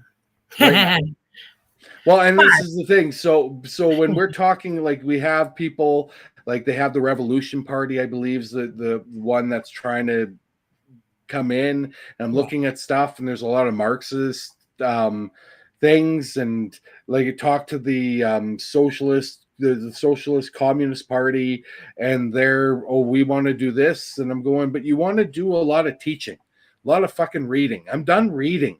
Like, we can all learn together, that's fine, but we need action. We can't just sit here and fucking read. Yeah. Like, I'm tired of theory. I'm tired of theory. Let's put some of this shit into practice. Yes. It's like time. Like, we've read enough, we've written enough fucking our this is what we would like. We've put this shit through. Okay. Now it's time to meet the road. Let's go. Yeah. Okay, we've given you our suggestions. You've given us your suggestions. We fucking have gone through this horse and pony show for fucking too long. Now let's fucking get down to something, and let's figure out a system that works for the majority of the populace. And this is what we're going to do on the podcast. We're going to try and dissect that shit, We're going to try and dissect that shit, and we're going to try and change the world in a weekly basis. Every week we're going to change the world with some idea.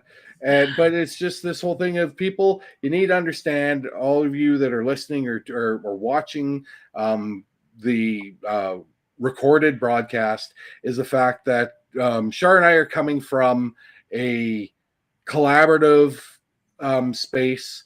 We're not here to lead. We are in the lead right now because no one else is fucking stepping up. But we don't want to be the leaders. We want to be fucking collaborating together and be a cooperative as opposed to a we're lighting the way. We just want to help you guys. Yeah, come in, show. If you have stuff to say, you should. You have stuff to say. If you have skills, we want to work with you. If you're an artist, if you're a musician, all those different things. If you're a fucking podcaster, whatever, we want to do something under integrity. Like, as long as you live your life with integrity and a strong moral compass, you're welcome into this collaborative movement. Yeah. If you're not, we'll talk to you down the line. But we're looking to find more like-minded people that are looking to make change. Exactly. And not just talk about making change, actually sitting down, discussing, coming up with some sort of documentation into implementing a process that would change the current structure where we are just being destroyed by capitalism. We're in late stage capitalism, people, and capitalism cannot survive without eating itself. So once it eats itself, we're all fucked, because then there is no system. So we need to have something to jump off. Like, it's like the train is barreling. Let's use the Simpsons analogy. We are on the monorail, and we need to jump off the monorail before it crashes into the fucking building. Yeah. So, but we need something to jump off into. We can't just jump into a unsafe environment.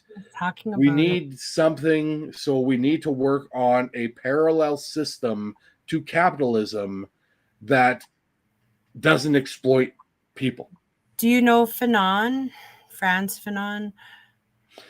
Yes. He was a revolutionist in France. Yeah. Anyway, I'm pretty sure it was him. I'm not 100%, but I'm pretty sure it was him that was talking about, like, you know, when you follow revolutionaries, make sure they have a plan for after. Yeah. You know, like, they're not just trying to destroy everything, and they're not like looking for things to replace the system, because we have a lot of those people who are riding on the fear. And not only that, they're riding on the fear.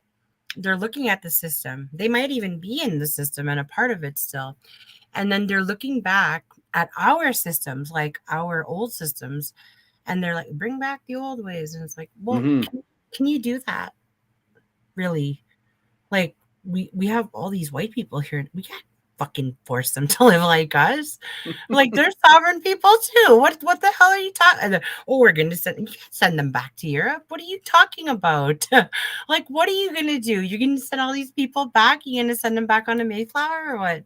Like, yeah, there's not big enough boats. We got a new world to live in. That's what I'm saying. Like, and back then we only had divine feminine. We're joining in. We're looking at something new that we don't even know what the hell we're talking about. We don't know what we're looking at, but that's what we're trying to define that, right? Yeah. And it's all different ideas, different directions. It's not just one way, different ways. It has to be different ways. It can't just be one way. And it's not about, and this is one thing, equality, that's not equitable.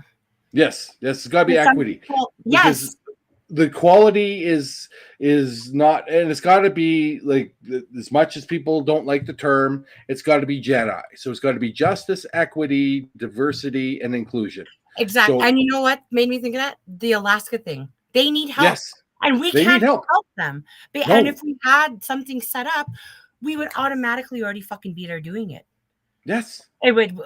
They need help. Oh shit, let's get over there fast. We got the research. We got helicopters. We got boats. We got everything. We can get over there. Like, let's do this. People was on a yacht with Katy Perry this weekend. They could fucking take that yacht up there and bring the people back. Like, what are you guys doing? Making out. No. Exactly. Before I she get had it.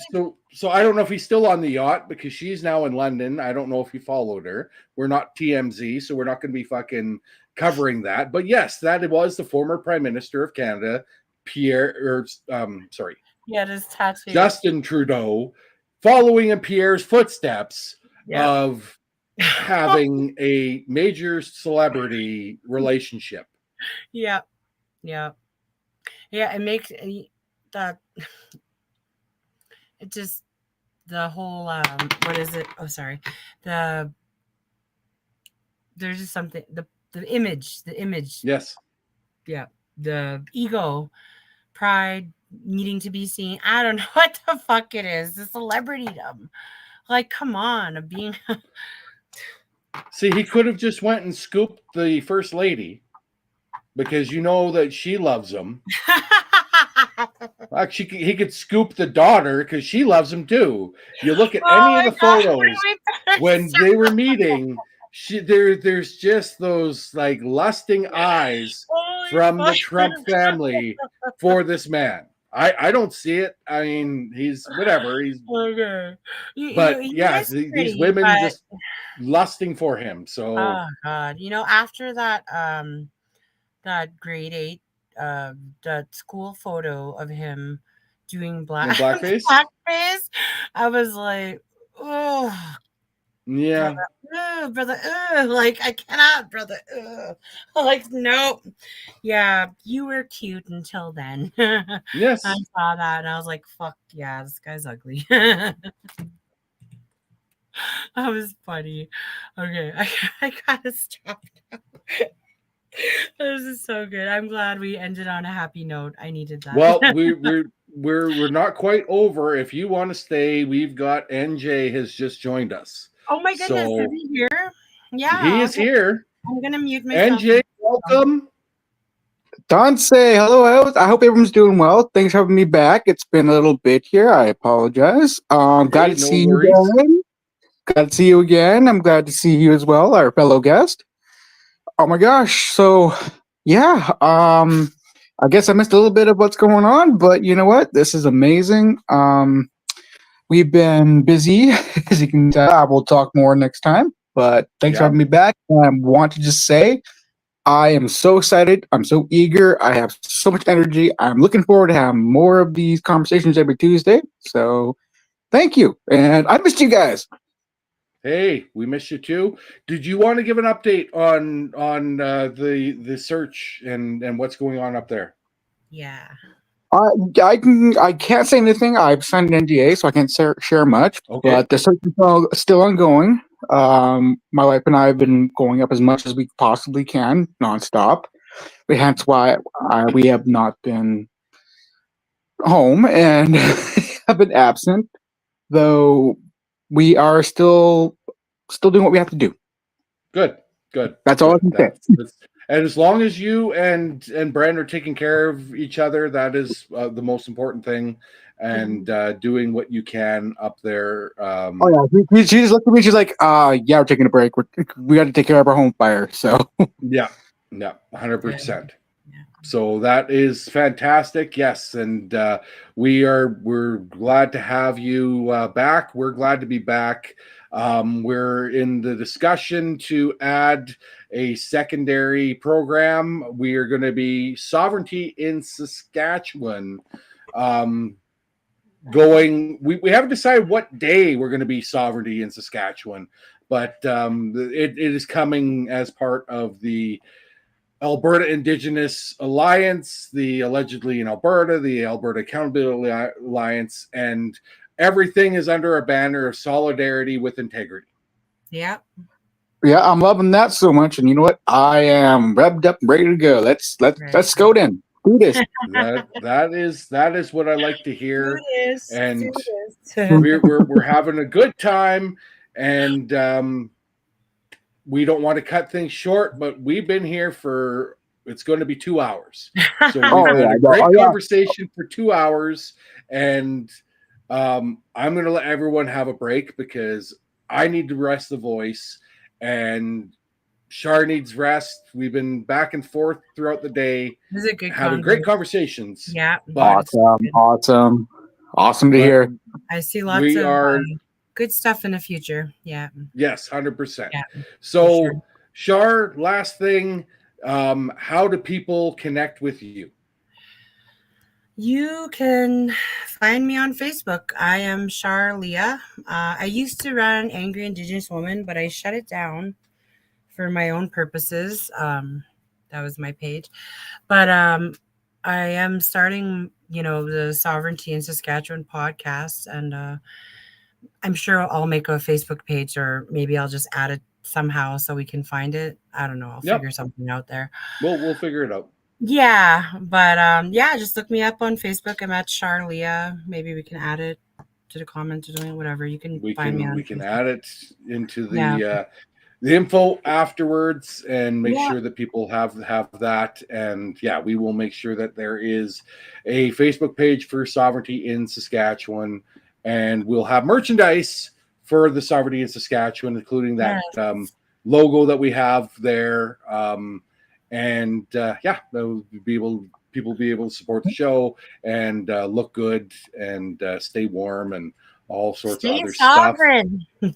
And be sovereign. I would say I'm really happy to hear there's a Indigenous Sovereignty group in Saskatchewan. So heck yeah. Oh, sorry. Hell yeah. There we go. We are growing the sovereignty, and this white fool is trying to make sure we have Indigenous sovereignty across the country. And if I take the shot, great, because I can use the white privilege to protect. The first card in the tarot deck is the Fool, because he's taking a leap of faith. Okay, that's why. So, all right. So I will be the fool that takes the leap of faith. And I believe in you. And I believe in you. Well, we appreciate the belief from everyone here. And again, visit abpoly.ca to get your merchandise. You can get the unsettled, what the hell is it? You have to unsettled, ungovernable, and unbought. Yes. Tees and hoodies available, as well as stuff from the Indigenous Alberta. What is it? Indigenous Sovereignty in Alberta. So many things that are going through there. The ISA has merch up there. We have stuff. And we are going to release the shirt tomorrow. We've done it up. Don't think we'll do a mug. I think we'll save the mug for the sovereignty aspect. But we're going to do T-shirts, the red T-shirts with the communist, socialist gold on it that says Nazi fascism is not socialism. And those will be available tomorrow at abpoly.ca. And that's thanks to Pepe Le Pew's big Twitter rant about how Nazis were socialist and how we can't trust socialism because it was the Nazis. So Nazis was fascism, fascism is Zionism, and we're all learning that it's all shit. And socialism is not shit. It's already there. It's just corporate socialism. We just want to use not corporate. We want it to be socialist and communist, but not an oligarch or fucking the mistakes that were made. If we can figure out how to be like the Bolsheviks, which has been the only fucking group that was able to have success with socialism or communism in a Western ideal, then we can be that. But until then, the Western way isn't the best way. I know the Western way is not the best way. I actually want to be part of BRICS. I'm going to just go against and be anti-Canadian and say I want to be part of BRICS, because BRICS is going to be. Is it anti? Well, how about just being a humanist and I know, and like let's drop all the labels and just figure this shit out. Let's get. We have to figure this shit out. Right? Absolutely, we have to figure the shit out. Yeah. That is the other thing. That's another shirt, right? With fucking design. We have to figure this shit out. Figure this shit out. So that'll be available at some point too. I'm making designs because that's my way of being calm. That's my art. But other than that, itch. yeah, I get the itch, you get an idea, we put it out there. If it sells, it sells. If it doesn't, fuck, it's a design, because nothing is being made until it is purchased. So we are making sure we use an environmental friendly system that is print. It doesn't have a warehouse with loads of shirts. No warehouse full of chemicals and shit. No. It is printed just in time. So just in time for your order will come. It is giving you more of a delay than what we'd want, but to maintain the quality control and to maintain the environmental concept, this is how we're doing things. It's ethical. To make sure we don't have, and it's ethical. It's ethical. We're trying to be ethical and ethnical, because the core distribution center is an Iranian-owned Canadian company that employs a number of people. There's so much we have to cover every time. I know. Every time. This is all these sort of things. Like, subscribe to all the shit that we have. And we're going to see you guys all next time from Treaty 6. I'm Darrin Thompson. I'm Sharp. I am NJ, and I'm happy to be here. Me too. See you all next time. Peace. Peace. This has been Allegedly in Alberta. Authorized by Alberta Accountability Alliance, abpolica@gmail.com.